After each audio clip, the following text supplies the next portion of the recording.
If you're a property owner or you're planning on becoming one sometime soon, you're going to want to watch this. If this has been set in motion since 2011, that means not one political party or MP have been upfront, transparent, honest with us at all.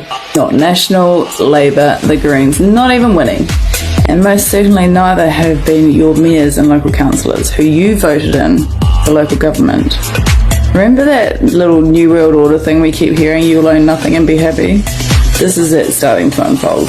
And if this is happening in New Zealand, I can only assume it is happening or about to happen in Australia, Canada, US, UK, Ireland, Scotland, all around. So check your legislation, your local government legislation, aka the county court. There's another thing to investigate. I have read the documents that she talks about, and there is very significant numerology right the way through. I'll share that in another video. However, may have a remedy to share with you that a very clever friend of mine has discovered. Something they don't yet know that we know, something they won't want us to know. I'm Ms. Gunn from New Zealand Loyal, the party that is loyal to you, the people of New Zealand, and not to the globalists. Part of the rollout of the globalist, greedy gobbling up of the planet, property rights are under great threat around the world. A secret plan to confiscate all New Zealanders' properties. New Zealand Local Government Funding Agency guarantee. It goes on to say the Local Government Funding Agency, or the LGFA, was set up under the Local Government Act 2011. No New Zealand local government agency or organisation, city or regional council can borrow unless it borrows funds through this local government funding agency, this LGFA. It's a limited liability company, and to borrow, each borrower council must sign an unscrupulous guarantee and indemnity document putting all ratepayers' properties with their rates revenues up for security against the debt. Credible.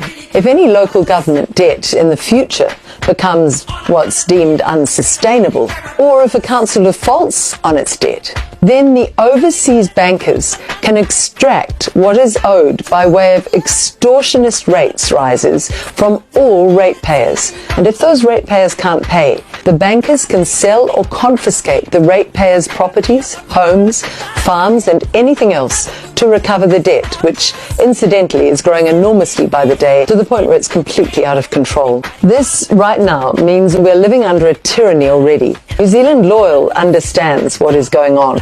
All other issues are subordinate to this primary fundamental issue, because historically the cornerstone of democracy has always been the right of all to freely own private property.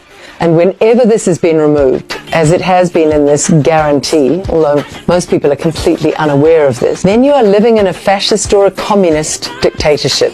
It is simplified. The LGFA's debt obligations are guaranteed, and they're guaranteed by council shareholders, borrower and guarantor councils, without the consent of us, the ratepayers, on behalf of ratepayers. All councils in New Zealand that have borrowed from the LGFA have in fact treacherously signed the guarantee, imposing such blatant potential dire consequences on those that they represented. To hide who these criminal banking pirates actually are from the uninformed, the lawyers have created a security trustee which acts on behalf of the beneficiaries, the secret overseas bankers involved. Bankers haven't begun confiscating homes or farms as yet, and as they plan, you might like to do yourself a small favor by first reading about the stupendous powers the security trustee has over the borrowers and the ratepayers they represent in the 116-page guarantee and indemnity document. And there you will learn a bit more about the security trust deed, and you will view the list of LGFA guarantors as at 31 March 2023. And you will appreciate exactly who all the principal treacherous mayors actually are. This means that the greatest attack against private property rights and freedom in New Zealand may not end up coming from central government after all, and the bankers which in turn control central government.